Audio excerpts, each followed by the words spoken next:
Hi. So, when we talk about loving yourself and how do you get through that first step, I'm serious, it's the path of enlightenment.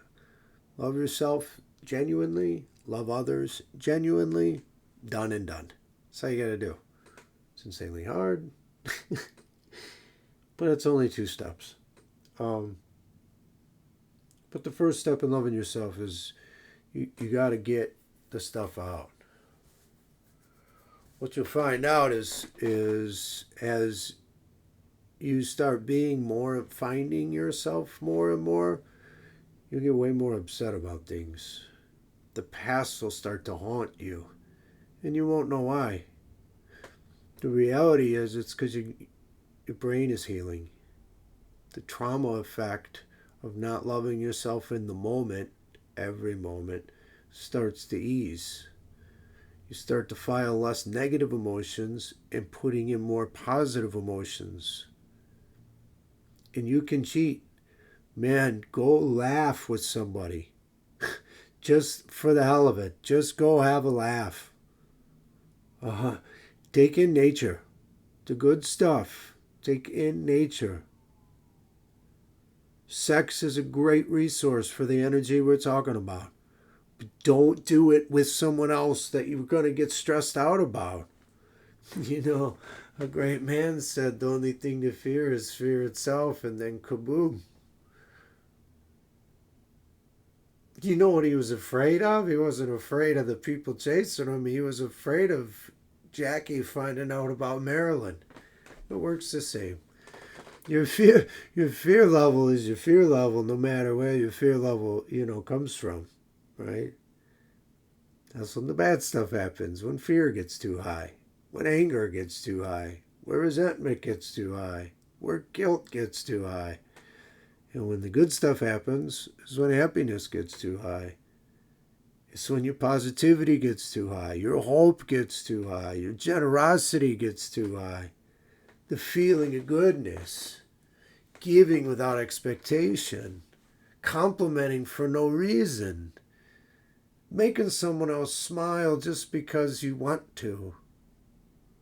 And it's mutually beneficial because I create the connection, I get the good juju, they get the good juju, we keep it moving. It's wonderful. It's wonderful. I mean, think about it. The secret to happiness is just having more happiness than sadness. And not sadness, but all that fear, anger, guilt, and resentment has to get turned into sadness to get out. Or understanding. Accountability is the other. There's three things you're going to get out of your trauma processing: sadness, empathy, and accountability. Uh, if you need to learn anything about accountability, Judge Judy's got you covered. But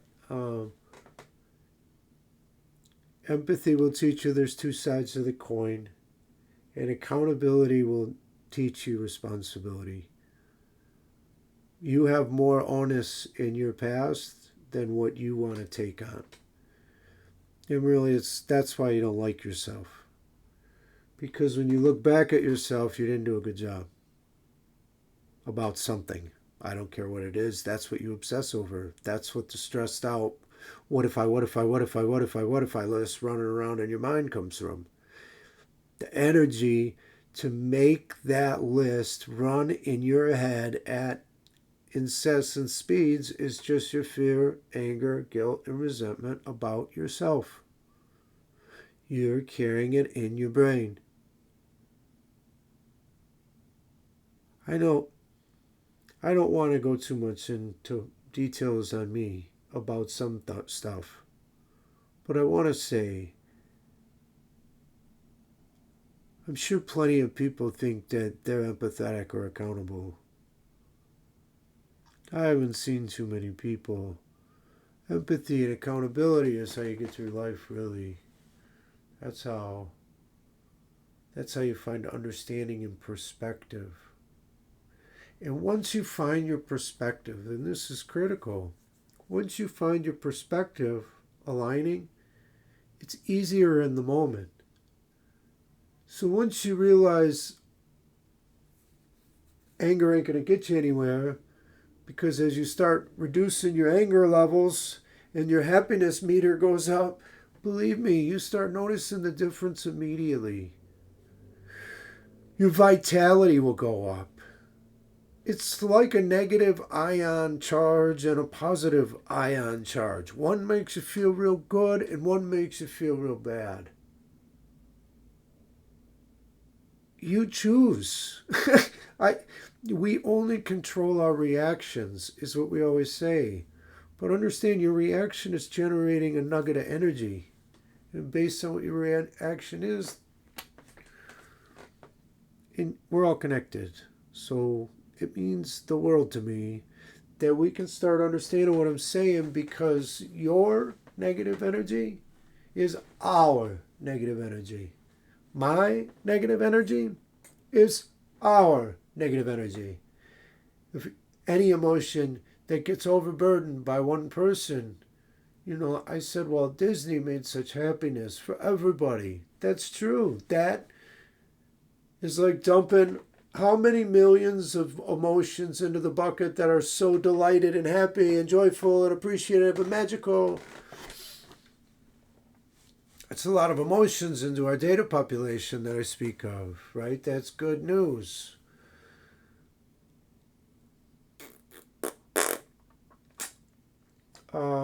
It goes both ways, right? So, anger, guilt, resentment, the things that cause that stuff. Think about scary movies. I love how Scream did it because it came with fear, fear and happiness, right? So it kind of was the yin yang of scary movie, and had a negative result, right? We could laugh, and we were intrigued. We got to think about it, but it came with the fear. So you gotta offset that fear if you want to go to scary movies. It's important. But the only time that fear becomes real, the only thing to fear is fear itself, is if you go home and you actually feel more scared at home about, it's just building emotions, emotion by emotion. See, when you're in the movie to be scared, you're processing it better. So you have a shield, you have control, right? When you're laying in your bed and you see that damn something move in the mirror, it's way worse, right? It's uncontrollable. It's filling up my universe with your fear. Not a big deal because, everybody's only 1 in 8 billion right now, but it used to be only 1 in 5 billion, and it used to be 1 in 2 billion. It was a lot easier to think through that stuff now. Getting bigger and bigger makes it harder. For everybody, both the good and the bad side. That's the fun part. You got to have a data analyst to increase his capabilities in order to keep up with all this. What the hell you think AI is? It runs our algorithms. We're all just in a bucket. And if you're susceptible to fear, they'll make you scared more. And if you're susceptible to fear, they'll make you fear more. Anger, they'll make you angry more. They'll have you run through it so that they can sell you something. I don't think they're doing it on purpose. They're just trying to make money. But then if you understand money is the root of all evil, you can draw that conclusion. You're perfect. The world is teaching you you're not. And there's a reason for it. The darkness has been in charge for a while. So understand in your life, where anybody is telling you you're not perfect, ignore it. Keep it moving. You don't have to argue with them. You don't have to tell them shit. Just keep it moving. You did exactly what you were supposed to do.